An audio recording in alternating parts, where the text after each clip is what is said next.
Alright, hello. This is a really quick review of the BONAOK karaoke microphone. This is what it looks like. This thing has potential, but honestly don't buy it because that short review because it has terrible feedback.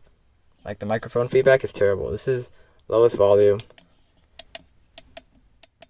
This is volume 4, and if I keep talking like this for a bit, it'll have really bad feedback. You can hear a little bit the high pitch whirl. I think the way the speaker is designed is that it's like I can't talk because it's so loud. I don't want to be too loud because then you can really hear the the feedback. It's really bad. If you're too loud, which I want to be, it will echo back. Oh, there it is. Oh God, yeah. Cut it. Cut the tape. Yeah, that's that's what you don't want to hear. Oh gosh, yeah. That's what I was trying to show off. Oh, it's so bad.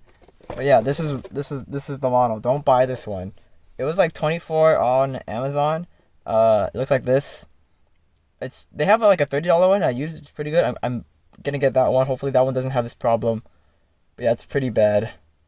If you connected an external speaker, like I wanted to connect it to the speaker in the car, it works fine. But it kind of defeats the purpose of this whole setup. That's the whole review. Don't buy this thing. Holy cow. Oh, that sucks. All right. Yeah, take care.